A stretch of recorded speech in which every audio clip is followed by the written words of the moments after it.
Hello, and welcome to the 5 Core Life podcast with Will Moore, founder of More Momentum. Today, we are talking about near-death experiences and how to overcome a victim mindset.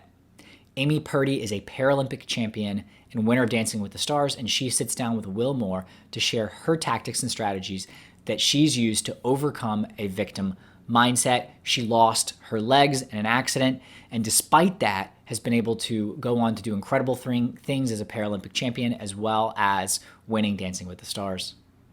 If you haven't already, go ahead and pound that subscribe button so you get notified when episodes air. Are you ready to fire on all cylinders? If so, let's go. Hey there. Hi, how are you? Oh my goodness. I'm so good. I'm like a super fan here. I've been reading up.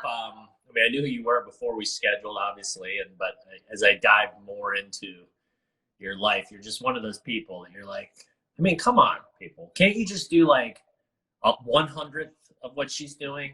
And I promise your life will be better. You're just one of those, I don't want to call it super overachiever because that's like got a negative connotation, but you're a super achiever. I mean, you've just done so much with your life, and clearly your mindset is working for instead of against you. You're looking at the glasses, half full versus half empty. So thank you for being here. Welcome. Well, thank you for having me. Thank you for having me. My screen, oh, there we go. My screen was frozen for a second. But Oh, okay. I got you. Yeah, you're here. Oh, you missed all the wonderful things that I was saying about you. So let's dive right into it. Why don't you tell us? So I just did an introduction for you.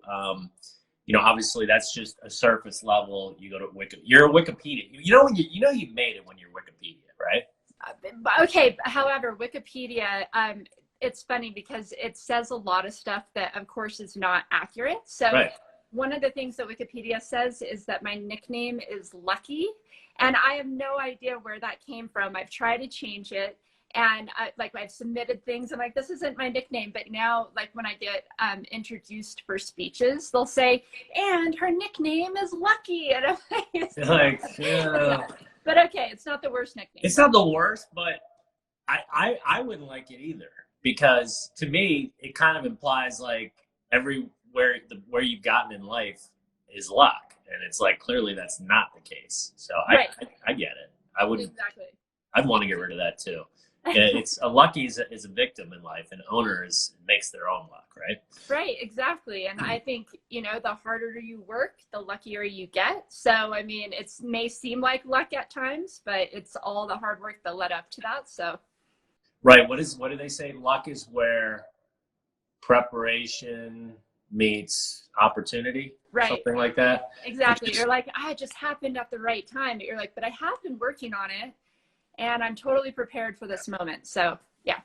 Yeah, Amy, I talk about this stuff all the time, how, it's like, especially more and more in this generation, the society we're in with social media and everything, like you're scrolling through and there's like this 17-year-old kid that's got like 10 million followers and he's just kind of doing this, and you're like, and he's getting, and then you like scroll through, you see he's got like some sponsors, and you're like, what? And people, it tricks us into thinking that it's easy to get like far in life and fame. And it's right. At one in a zillion, you're going to have something where, but if you haven't earned it and you don't have the values that go along with it, it's going to be fleeting, right? And if you don't know how to turn that into actually something. Exactly. And you have to keep it up. So, I mean, it's hard for that kid who, has millions of followers.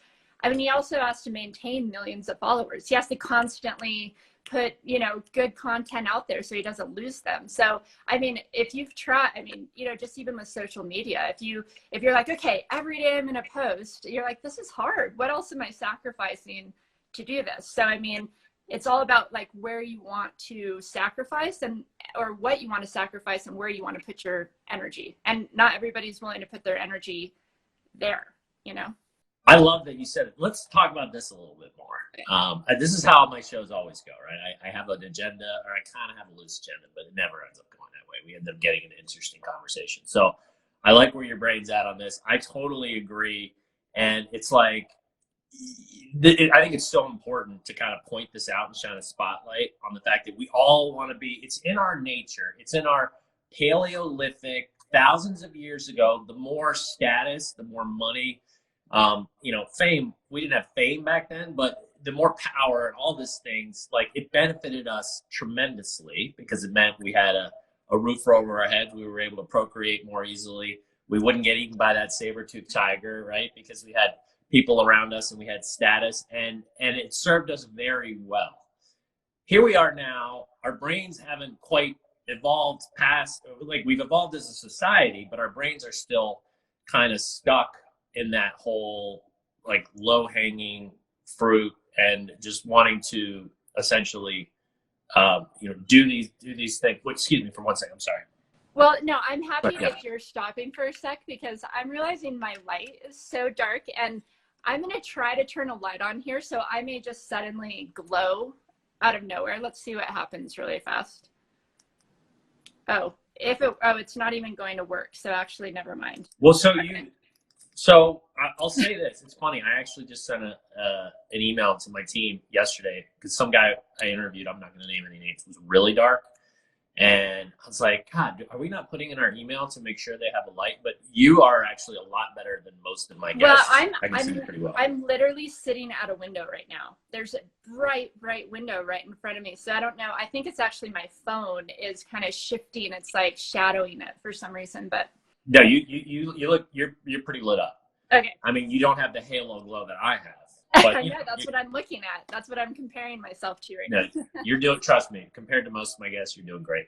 And we can see you look beautiful today. So, right. So just kind of going back to that, like, right. So we have this, like, we want it now. We want the low hanging fruit. And we think that if we get it and we can just, then I can just sit on a beach and have my pina colada and life will be good. Yes. But that's not the case. And then you're actually creating more stress for you. Like how many, like we all want to be famous. We all want to be rich, but yes, it is like the finances. There is an aspect of like you got to obviously have enough money to survive and not worry about where your next meal is coming from. That's like a basic human need. But beyond that, it's not an exponential growth thing like people think it is, and you're actually creating more havoc and stress because, like you said, then it's like then you got to keep it up. Then all these people are looking at you like, well, he's awesome, or she's doing this. She must. And then you feel all that pressure, and that's no fun. So it's interesting how we worship that, yet it's actually when most of us get it, it's not really what we want. I know. I think and I think that's kind of ingrained in us. I know that when I was young, I would think, I'd hear about these actors that would make millions of dollars on a movie, and I'm like, why do they even work after that? Like you just made a movie, you just made millions of dollars. You don't ever have to work again.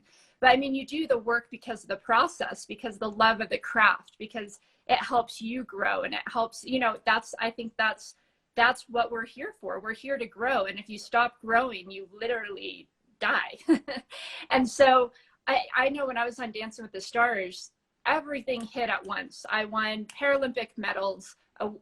72 hours later, I was on Dancing with the Stars, made it to the finals, came in second place, then went on an Oprah speaking tour. There was a period of time where I felt like I made it. Actually, I wrote a book that was a New York Times bestseller all in that couple months as well. So it all just hit at once. Wow. And I really felt like, okay, I made it, I made it. But then you're like, okay, but what's next? Okay, what's next? Now, where do I go from here? So, there's just that it goes against you in a pressure way, because now you're being introduced as well. It's like, Oprah and this and that, and you need to follow it up with something. You're like, oh, I've just been snowboarding and hanging out. And so it just goes back to like, what is really success? And it's not reaching those mountaintops, maybe for a minute, but then you look at the horizon and there's more mountaintops to climb. Oh my God. I mean, I am loving this conversation.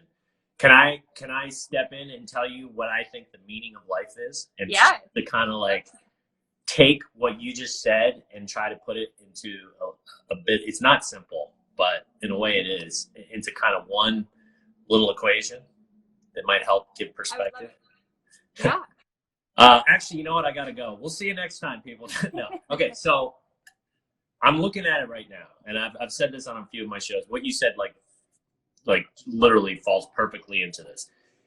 Years ago, when I first bought an iPhone, when they first came out, and there weren't a ton of apps in the App Store, and I was like playing around looking in there, and I came across an app called The Meaning of Life. I mean, duh, gotta click on that one, right? So clicked on it, and it was literally just, the whole app was just one image. It was a picture. And here, this will be easier. I'm gonna show it to you. While he's doing that, I'm going to say hi to everybody here. Hello, Hey, everybody. hey. All these messages coming in. So Yes, please. Okay, so here it is. This was I took a screenshot of it back in the day, and then this is the actual. It's backwards, but okay. At the top, it says we strive for more, right. And then there's a little arrow saying because we feel dissatisfied, and then another semicircle arrow going to the top saying we strive for more. So basically, we strive for more because we feel dissatisfied. We feel dissatisfied because we strive for more. And it's this never-ending loop. When I first read that, I didn't quite know what it meant. Then I kind of started to think about it, and I got actually really depressed because I was like, well, wait a minute. So you're telling me that because we always want more, we're never satisfied when we get what we think we want. Right. We're going to be dissatisfied. And because we're dissatisfied, we need to always strive for more. So it's like we're never going to be happy. And at first I was like so depressed about that. I'm like, what the heck? What are we striving for? Right. But then it hit me and it didn't happen right away, but it took kind of years to sort of see, wait a minute. Like it's that gray space. It's the space in between that is what's important, and that we want to make sure we're enjoying. And it's the setting the goals to begin with and moving, like you just mentioned, if you're not growing, you're dying. Making sure that we're growing and we're moving every single day. That's what happiness is, right? It's not getting that $10 million.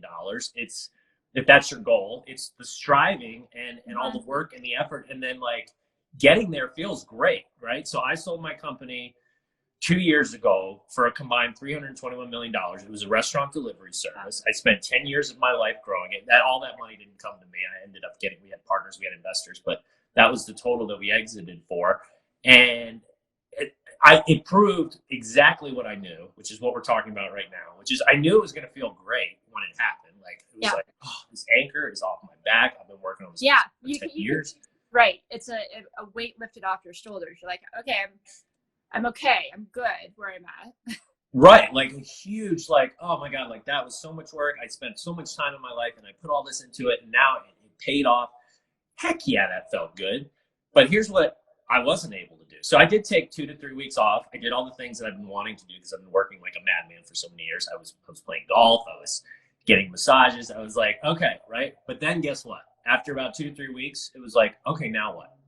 Right? It wasn't, all right, I'm just going to keep doing this for the rest of my life. That's not how life works, people. Right. Like, no matter how much money you have. And then you start, and then it's that inner, like I said, that Paleolithic part of you goes, well, maybe I'll be happy if I have another 10 million. Or maybe I'll be happy if I have another 20 million. That's when you start to get in trouble, because then you're just chasing and you're not enjoying the ride, and you're not focusing on these other aspects of your life, like these 5 cores I talk about: the relationships, your physical health, your emotional health, your mindset. Like you're ignoring those other things, and you're just tunnel vision in pursuit of this thing, and the payoff isn't what you think it's going to be. Yeah. You know what I think happiness is, or what contributes to it? I think it's problem solving. I think we need to have problems to solve. And that's what gives us satisfaction. It's actually that process. It's that journey of problem solving. Because I had an interesting kind of experience last year. So I had a major injury about 2 years ago on my left leg, and injured the main artery of my left leg. And I've had multiple surgeries. I've had, I have a surgery coming up on Monday. So that will be surgery number 10. Wow. All in the hopes of just like regaining the mobility that I had before. And at first I was devastated. This injury came out of nowhere. It knocked me off my feet. I was living my best life, traveling the world, snowboarding. We bought this beautiful house, making great money, like just, living my best life. And then all of a sudden the rug got pulled out from underneath me, and I was fighting to save my leg. And I already have 2 prosthetic legs, so I already lost my legs 20 years ago. I lost my legs below the knee, but now I was trying to fight to save the rest of my left leg. And all of this injury was internal, and it's like doctors can't fix it because your body wants to do different things with it. It's very complicated. And I was in chronic pain for a couple months. I was devastated. I thought, what if I can't snowboard again? What if I can't travel again? What if I can't stand on stage and speak again? That's what I've worked my whole life to do, and I'm here. What if I can't do these things again? And so there was a period of time where I was massively unhappy, about 4 months, where I was just devastated and major anxiety, and had zero inspiration to do anything besides figure out how to get better. And then all of a sudden, a few months later, so let's say maybe 6 months in, I was in a wheelchair. So I'm like in a wheelchair, making coffee, excited for my day, oh, I've got this and this and this to do. And I thought, when did this happen? When did I suddenly become okay with my situation to where I actually can say I'm happy, even though all this other stuff is going not good? And I realized it's because I was actively problem solving. I was on this mission to figure out a way. I had a bunch of doctors to call. I was doing research. I'm like, there's got to be somebody out there who can help me. Instead of it being like a desperate thing, it was more of a, I'm motivated to solve this problem, and I'm on the mission to do that, and I'm happy in the process. And that's when I realized, so happiness is not when you have that ultimate outcome. It really is the act of problem solving. That's what gives you a mission and gives you drive and gives you satisfaction when you get a little bit closer. And so it's been an interesting journey for me, because I've been on the top. I've stood on podiums with Olympic medals, and then I've also been literally in the hospital where nobody can help me, having surgery after surgery, totally out of control. And I realized the happiness is in the middle of both of those. So I love it. Thank you for sharing that. That's exactly right. And it's so important for people like you to come on here right. So again, going back to our, where this all started, there's this, we're in this Insta society, and it's like, we've trained, it's just, it's kind of, our brains have been trained to be like, it's easy to get whatever we want. Right. And if, you can click a button now. That was my business. I know, right? Delivery. You can click a button, get anything you want delivered to you now. Since we started 10 years ago, before the Grubhubs and the DoorDashes and the Uber Eats and all them. And then they were like, oh yeah. And then they came in with billions of dollars. That's why we exited, because we're like, we can't compete with that. We were self-started. And then now it's, you can get yourself delivered in a vehicle with the click of a button. You can get any produce, right, any item within, now it's down to 2 hours unless. And it's like, of course you want to be able to hit a button and become famous and become rich, right? But at the end of the day, you've got to have that discipline. You've got to do the work, and you've got to basically continue to grow and strive. And that's actually what the happiness is. And it's like, how do we register that in people's brains, where it's like, no, even if you're spending all your time wanting to be rich and to be famous or to have 1 million Instagram followers, but when you get it, you're not actually going to be happy. How do we fix that? And it is interesting, and it's funny that you say that, because there was a time, especially kind of early on with Instagram, where I thought, if I could just get to 100,000 followers, then I'm like, then I can relax. As far as people, will know my story, and somehow it made you feel relevant. And then you get there. It happened kind of overnight, because Ellen posted about me when I was on her show, and I woke up one day and I was like, oh, I'm at 100,000 followers. But then I was like, I feel no different than I felt when I was at 10,000 followers or 5,000 or 4,000. It just, there's maybe. Well, then you wanted more, right? I bet you immediately you go, well, now I'm here, I need to go there. And that's okay. It's kind of like we were talking about. We feel we strive for more because we feel dissatisfied.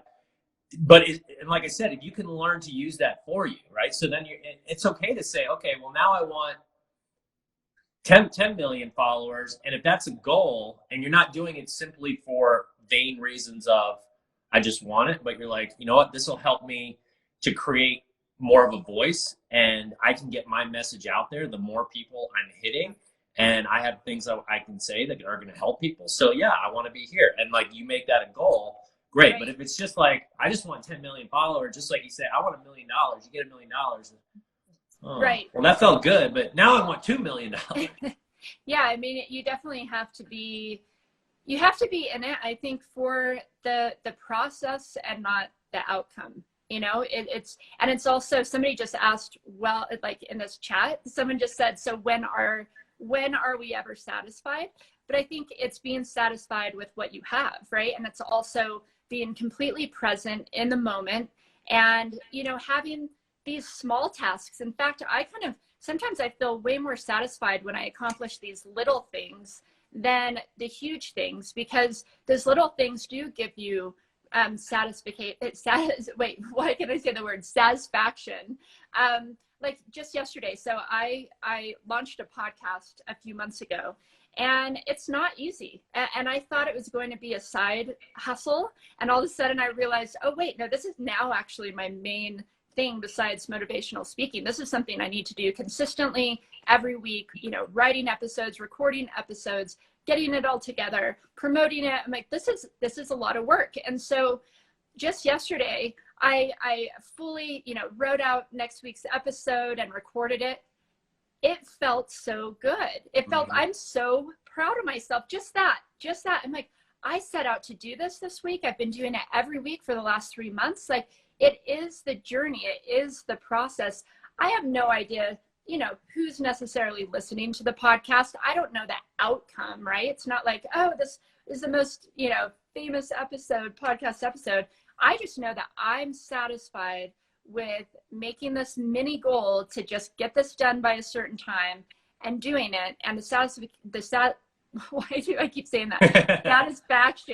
Satisfaction from, you know, just accomplishing these little goals. It's not necessarily the big, you know, it's not outcome focused. It's more process focused that gives me, I guess, satisfaction. So you nailed it that time. Nailed it. Like, nailed it. First try. I mean, eighth try, but first try on that one.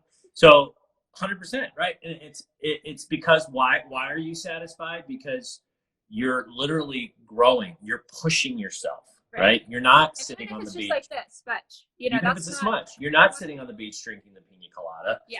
You're and there's a time for vacation, right? We all need those breaks and stuff. That there's time for that, but it's not a permanent solution.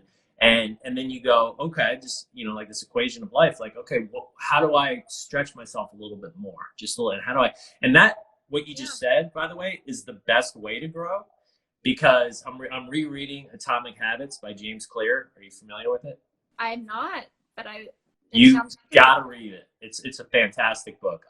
Habits is a huge part of what I do, and I always say, like, we are our habits. Our habits are us. Our habits don't care if they're good, bad, helping, hurting us. They're gonna take their toll, and they're gonna do their thing over time, and they're gonna compound, right? So, like, if you eat, you know, pizza and burgers and fries every day, you can get away with it when you're young and for a while, but it's going to compound over time. And if you don't exercise, flash forward 10 years, you're going to be obese, right? And so that's just one small example. And we have these, what I call failure habits in these main areas of our life, our cores. And then the idea is we want to replace them with these success habits. And the best way to do it is to reduce the friction. I try to help people gamify it by kind of tricking their brains into wanting and to making it easier to take these actions. And one of the best ways to do it is to start really small and to just do things where your brain's not going, oh, wait, I don't want to do that. Because going back to Paleolithic times, our brains, we want to do as little as possible because it served us well back then. We want to conserve energy. It's in our DNA. It's in our nature to conserve energy. So we'll have time to go hunt, gather, you know, fight off the saber-toothed tigers, you know, whatever it is. And so we want to watch TV. We want to just sit there and scroll on our phones. We want to do as little as possible. But if you're not aware of that and you let those habits become your life, all of a sudden you're building all this negative momentum and you're becoming less happy, right? So you want to start small. You want to trick your brain into making it easier. And one of the best ways is like you said, like just have a teeny little mini goal. And then do that, but do that repeatedly. Like you said, like if it's your show, you have a podcast, you want to start doing it regularly. It's been 3 weeks. Why don't I do it? Why don't I? And it's like, okay, proactively schedule every Tuesday at this time. I'm just going to write for 5 minutes or whatever it is. Right. And then that your brain goes, oh, this isn't so bad. Right. And then what happens is you start to build that momentum and you start craving more. And you're like, ooh, this feels good. Ooh, I was able to do this episode. Ooh, I want more of that. And then you start. And then it's like you're on autopilot, and all of a sudden that failure habit became a success habit. It's working for instead of against you. You know, that's very similar to my mindset as an athlete, which is confidence builds on confidence. So if you, as an athlete, so I race in snowboard cross, which is a very high energy, but also dangerous sport. You're going fast, side by side, over jumps, around berms. As fast as you can go. You know, whoever crosses the finish line first wins. You're racing side by side other people. You're on icy, steep courses. And if you have a bad experience right off the bat, you try to take a jump that's way too big for you and you fall and you hurt yourself, then you're not going to want to do that again. But if you take these little jumps, then you build confidence and you go, oh, I got that. And then you take another little jump. You're like, oh, I got that. Then you take a bigger jump. Oh, I got that. So it's not about just coming out of the gates and attacking these massive goals, because sometimes that can be a little bit traumatizing as well if it doesn't go right. But if you do these little tiny confidence building tasks, confidence builds on confidence. And eventually you have hit that and you're ready for it. And you built yourself up to even be there in the first place. So I think that's very similar. You know, another thing that you just said too, that I think is really important. And I was just thinking about this morning. I want to wake up earlier. I'm the type of person I feel like I should be able to wake up earlier, but I love sleeping in. I mean, I don't sleep in too late, but I mean, I just thoroughly enjoy, you know, being able to sleep in and not having an alarm wake me up first thing in the morning. But for me to wake up earlier, you need to erase a bad habit first, which is I need to go to bed earlier. That is the key right there. If I go to bed earlier, absolutely, I'm waking up fresher and better and more alert and can wake up earlier. So sometimes to add a good habit, you also have to take away a bad habit to make room for it, right? And to set yourself up for success. Yes. Yeah, there's a lot that you said in there that I like. Right. Going to the root of the cause. Part of it is like what I heard there is you don't want to just put a Band-Aid on your cancer, right? You got to like go to the root of it and figure out, okay, what's going on? How do we solve this? If you just try to, and motivation, willpower, hate to break it to you people, it goes back to what I just said. It's in our nature to do as little as possible and to do what we want to do. And so if we try to like trick that by saying, well, I'm just going to do it, it's going to wear out. That doesn't last, right? You've got to actually hack your brain by coming up with these methods to kind of really trick it in a way to then to being like, okay, this isn't so bad, or I want to do this, right? And so that's what I'm always trying to like show people is like there's all these little different examples and ways to do it, and I guarantee you whatever your habit that you're trying to change is, and this is what's tricky though, there's not like a guide that I can publish where it's like, okay, this is the habit that you have, you want to wake up early, this is how you do it, because everybody's different. So all you can do is take the rules of making it easy, making it obvious, and then on the opposite side, if you want to stop a habit, you want to make it invisible, you want to make it hard, right? So like, for instance, you're going to the pantry for your midnight snack. What do you want to have at eye level? Do you want the Doritos and the Oreos? Because that's very obvious and very easy to just go whoop. Or do you want to make them invisible and reduce that friction by saying, okay, first of all, I'm just going to clear house, get rid of them. I'm going to replace them with nuts, like mixed nuts or something, which is a habit that I've got. I used to be the Doritos and the Oreos guy. I love almonds. I snack on almonds all day long. But exactly what you're saying is, so when I grocery shop, I don't buy snacks. I'm not the snack person. I buy the nuts and the seeds, and it's all healthy and vegetables. My husband's the snack person. So if it's not in your house, you'll eat what's there, which is like the almonds and the seeds and the healthy stuff. But the minute my husband goes to the grocery store, he'll come home with all of these snacks. And then that quickly, I'm eating all of these snacks. I'm the Dorito person. I'm eating, candy that I never would buy for myself. So, I mean, yeah, you got to put it's like you have to put in front of you.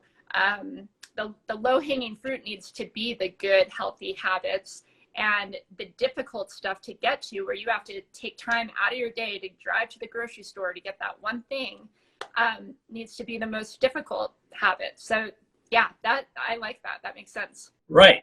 And so you're habit hacking your brain is the way to look at it. So like I said, at the end of the day, we actually 97% of our actions are habits that we're on autopilot on. We don't even realize it, right? We develop them from growing up, our parents, our school system, all major influencers, our peers, now news media. Like, we're doing things based on what our brain has been like, okay, either the path of least resistance, or this has served me well in the past, so I'm going to keep doing this, right? But we're not thinking about it, and that's what gets us into trouble. And then it's like all about shining that big old spotlight on your life and being like, okay, what's not working here? Like, this is where I want to end up. I call it my back to the future exercise. You go to the flashboard at the end of your life. What do you want to be eulogized for? What do you want people to say about you at your funeral? It sounds a little morbid, but it's not, in that it forces you to really say what's important to you. And like I was saying earlier, like, I can't make a guide because everybody's different.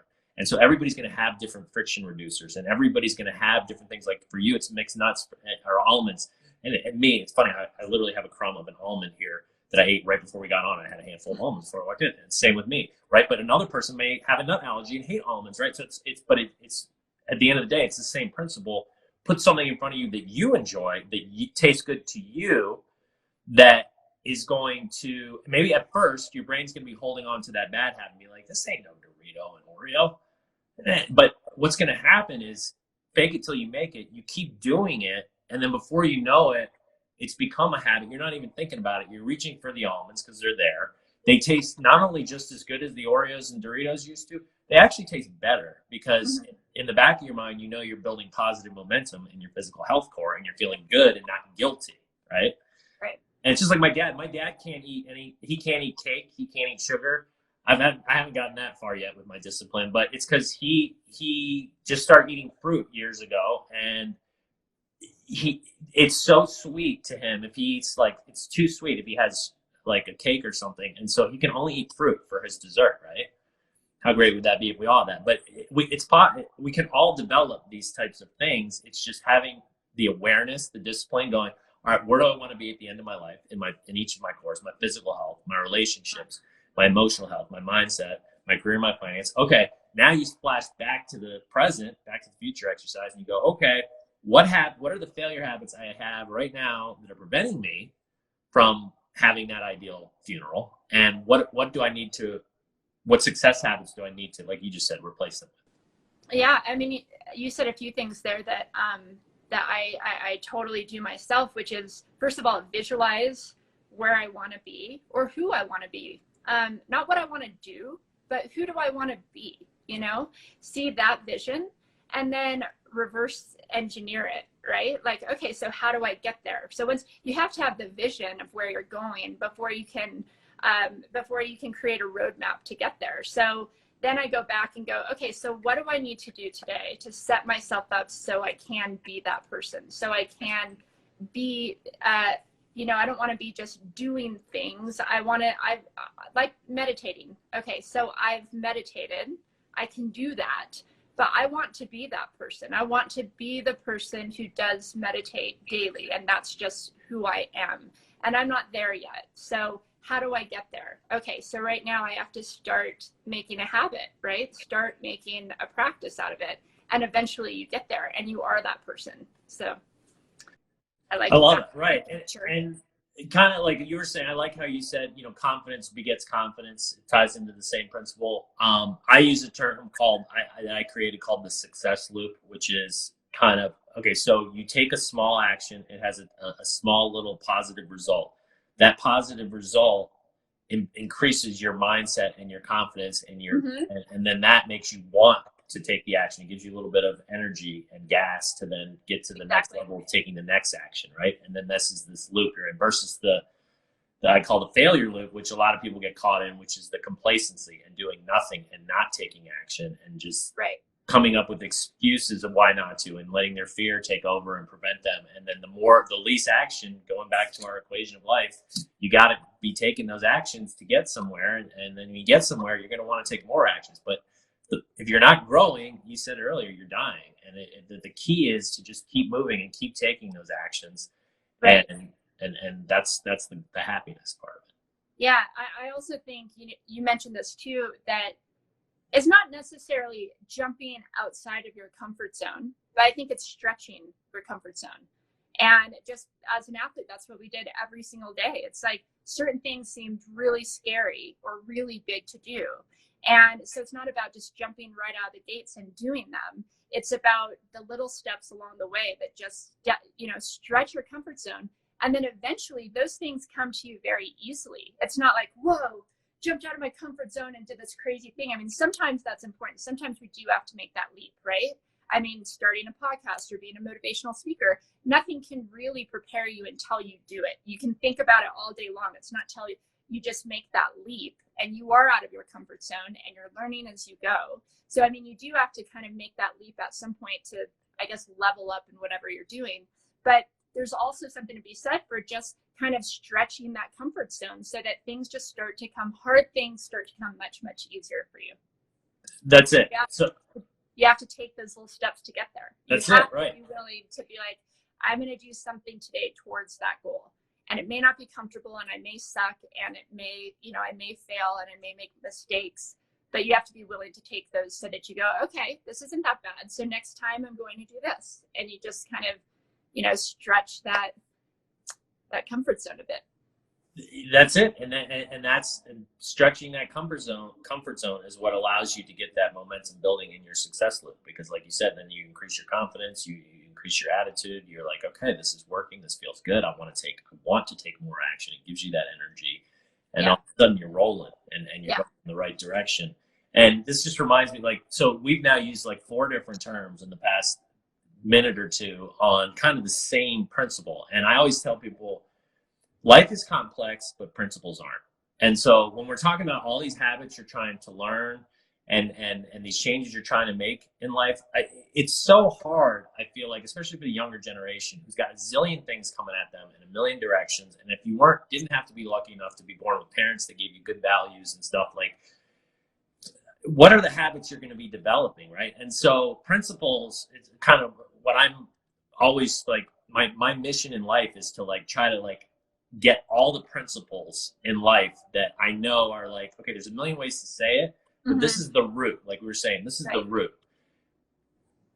Figure out how to build the success habit, figure out how in your life to use what you have, your likes, your interests, your passions, whatever, to make it easier and more obvious to want to incorporate that principle into your life via multiple types of habits.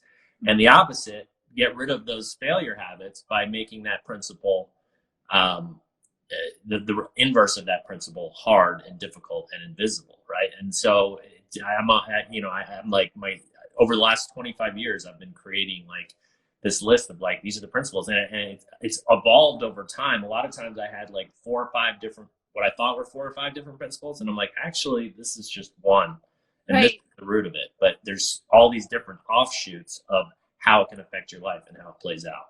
I love that. I mean, I think that so many of us, and whether you're an author, a thought leader, or speaker, we're all saying the same thing, right? It all does come down to, so what is that thing? What are the absolute truths to life and things that we all relate to? But there's a million different ways to say those things. So I give you credit because it is hard to organize as well. For me, writing a speech, sometimes I'm is this 4 different things? And then eventually I realize, oh no, this is one thing. And these are 4 examples to that one thing. So yeah. So let's talk about, I love it. I love this conversation. Let's go into so you're a motivational speaker. I mean, you're so much more than that, but so that's obviously a big part. So first of all, this last year, how were you doing that? Were you doing it remotely? Or did you just kind of do less? Is that why you started the podcast? Tell us about that and the types of things that you speak about and, you know, your experiences with that. So yeah, so typically, so I speak to corporations around the world. I did a TED Talk many years ago in 2011 that launched me from just kind of speaking on small stages to a corporate speaking career. So I've spoke to the biggest corporations in the world. You know, and before COVID, I was traveling all over. So between snowboarding and competing at snowboarding and then traveling for speaking, I was just nonstop traveling. I'd be in, you know, Japan doing a speech, and then Europe doing a competition, then China doing a speech, then the US doing a competition. I just traveled nonstop. And what's really funny about that too, though, is I was actually, I mean, I was making great money. I love my job. I love to travel. I mean, everything lined up, but I wasn't my happiest, which is, and I was aware of it at the time. And I couldn't figure it out either. And then all of a sudden this injury hit, then all of a sudden COVID hit, and I slowed down. And I've actually been, even though I'm dealing with kind of these challenges, not challenges just of COVID, but of this injury that I had, I'm actually more happy now than I think when I was like living the life. And I think it's just, you know, first of all, the pressure and also the chase. Okay, like you're never satisfied once you start chasing that satisfaction. That's the word of the day, satisfaction. Yeah, so it's kind of interesting. That is kind of an interesting mental shift that I had that I wasn't expecting. But so what's, you know, it's kind of amazing for me, to be honest. I mean, a blessing of COVID is that all of my speeches moved online and moved virtual.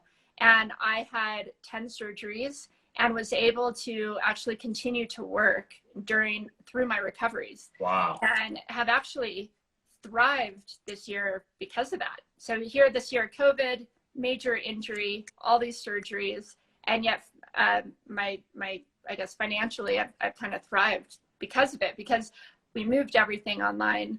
Luckily, all of these brands moved a lot of things online as well. And so yeah, I mean, I do, you know, a couple speeches a week now, which actually I can do even more than when I was traveling. So, you know, it's one of those things where it's like, sometimes the greatest challenges of our lives can introduce us to, you know, either the greatest experience of our lives or the greatest growth of our lives, or, you know, you can grow from it. And I feel like that's what COVID's done for not just me, but a lot of people, a lot of brands. We've had to rethink things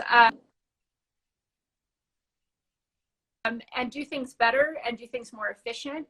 And we've found better and more efficient ways of doing those things. Oh. And so, yeah, so, you know, challenge, I mean, going back to when I lost my legs at 19, I had meningitis when I was 19 and I lost both my legs. I mean, at the time, that was devastating. That was, you know, I didn't even have a pathway out of this. I have no idea. How am I going? I was a massage therapist. How am I going to massage anymore? How am I going to snowboard?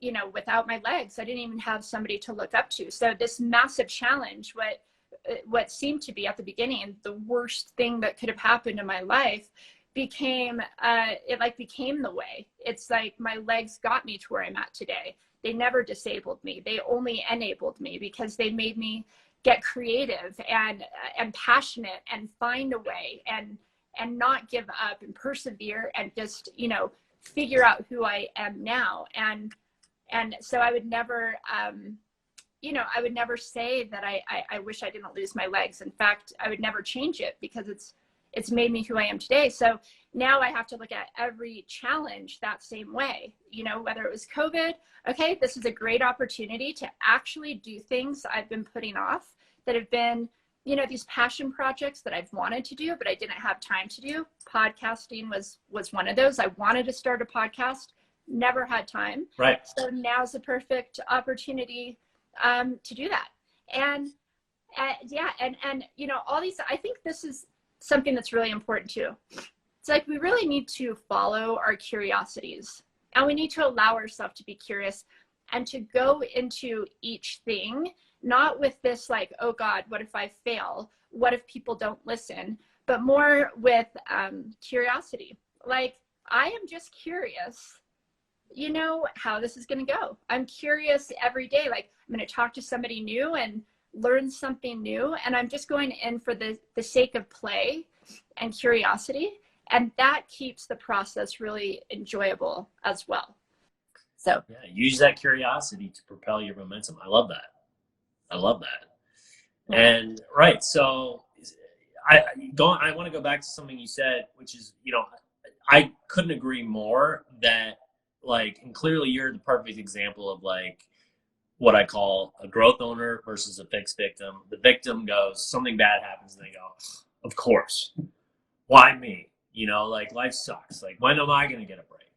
Versus now, you look at your leg situation, and I'm sure you weren't thrilled at first, but you know, you basically were able to not only make it work, but that actually completely catapulted and transformed your life in a very positive way. And right, it doesn't surprise me. You say I wouldn't change it for the world. And most people like can't gather that. What? You wouldn't want to have your legs? It's like, no, not because now this is, by not having them, this is the path that, you know, it kind of put a spark and lit a fire under me, and right. I had to kind of switch gears, and it caused you to have to do this, right? And kept growing and curious and moving, and now all these wonderful things that happen. And same with the COVID and what's happening. Like, I look at it as a total blessing. Like, there were so many broken systems, just like you said, like, there's no reason you shouldn't be able to, for a motivational speaker, to be able to do it the way that you're doing now. And then what does that do? That frees time for you to go do other things that you really wanted to do, like podcasts and stuff. Just like I live in Chicago, Illinois, and most of the people I know were commuting every single day, spending an hour and a half to 2 hours a day, driving their car to the train, getting on the train, parking and when they're at work, they're not as efficient either. They're at the water cooler talking. There's distractions all around. Versus when we were forced to be home, and it was like people were finding, and companies were like amazed, like, wait, they're working half as long, they're getting twice as much done, and then it was like a win-win, because then the employee is like, has time to do these other things that they want to do with their lives that they didn't before. Spend time with their family, go play golf, enjoy whatever it is, right? And on the employer side, it's like they don't have to now get offices and have all that overhead and the insurance and all this, and they can, save a lot of money on payroll. And it's like, whoa, did we need that catalyst? And without that catalyst, who knows how long this broken system of like, go to work every single day, and exactly. I mean, personally, I think that, this whole pandemic, it forced us into the future. So like things that would have happened maybe 10 years from now are happening today. So, I mean, one example would be, the vaccine. It's like they're doing things completely differently than they had done before, right?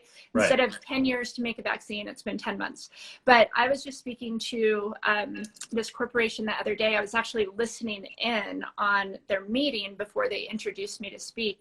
And it was really fascinating because they were talking about, are we going to go back to the office? And so they were talking about how they're going to do it. And this is a huge company. And some of these, some of the people who work for the brand were like, well, if we do, we definitely need to get a gym in there because we're all working out every day at home, which is great. We can do our work and also work out. So, the CEO is writing this list of like, okay, we're going to get a gym in the office. And then it's like, well, if people work better from home, we'll let them work from home. But if they work better in this, like, a community environment, then they can come, work here if they want to. Or maybe every Friday we come together. But it's really interesting because everybody's figuring out how they're most efficient. And so we're coming out of this more efficient than we went into it. Right. And fixing those broken systems and figuring out that things don't have to be so expensive, so hard. And we can, do our work with even more comfort and passion and do a better job at it. So yeah, I mean, I think, as challenging as it's been, we are going to come out stronger than we went into it. Oh, love it. Well, this has been great. We're close to the end here. I could do like 15 of these. I feel like we just like covered like one topic today, but we could do this again. Maybe we will if you're open to it in the future. But I like to end the show by, you know, as I said, habits are, I think, a crucial part of everybody's lives that they don't realize. So I like to kind of put a spotlight on people who I think have figured out some good things. I call them the 5%ers versus the 95%ers. You're a 5%er. That a lot of people haven't and are using, you know, that are in their success loop, whether they realize it or not. So is there one habit that you feel that you have developed in your life that has really served you well and allowed you to explode your momentum, your happiness, all these things? Yeah, I mean, there's definitely a few. I would say this is kind of a mixture of a habit and a tool. It's like a tool that I used that turned into a habit. So now it's pretty natural for me. But I realize one thing I really do that I feel like I'm really good at is reframing. Just reframing the situation, whatever it is that's going on, and seeing it in a different perspective. And it starts by practicing it, right? So let's say, you know, you're driving down the street, you're driving to work, you have your coffee in your lap, and someone pulls out in front of you, you get frustrated, your coffee spills everywhere, you're mad at that person, it just ruined your day because this jerk just, you know, pulled out in front of you.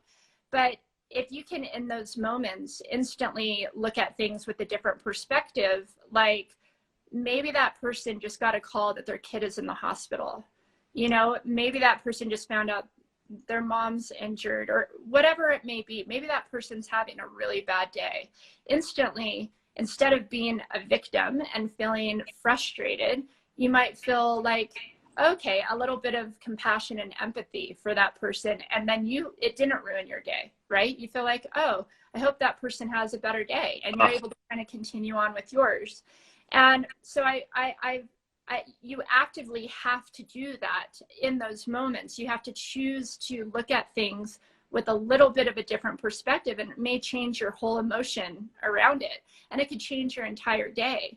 And so I've had to do that as an athlete. Snowboarding, I mean, every time you fall, you can be so discouraged and feel like you're not supposed to be there, and you know, you have all this pressure on you. Or you can really look at it like, okay, this just means there's more to learn, and once I learn it, I'll be better than ever. So you have to take yourself kind of out of the emotional response and look at the bigger picture. And so then when you start doing that with all the things that happen throughout the day that seem bad, you look at it with a different perspective. Not only does your day go better, and then you are probably more productive, but when the bad things happen, like this injury on my left leg, instantly my brain goes to, okay, there must be more I'm supposed to learn. Maybe I can actually reach more people now because I understand what it feels like to have pain or fear or anxiety to this level. Like maybe I can actually use this to not just better myself, but help, you know, teach more to others who are going through heavy challenges like this. So like my brain instantly now, it is a habit to reframe the situation, to always go, well, you know, like it might not be what we think it is. So why don't we take a step back, look at it at a different perspective? That sets us up for success, no matter how big the challenge.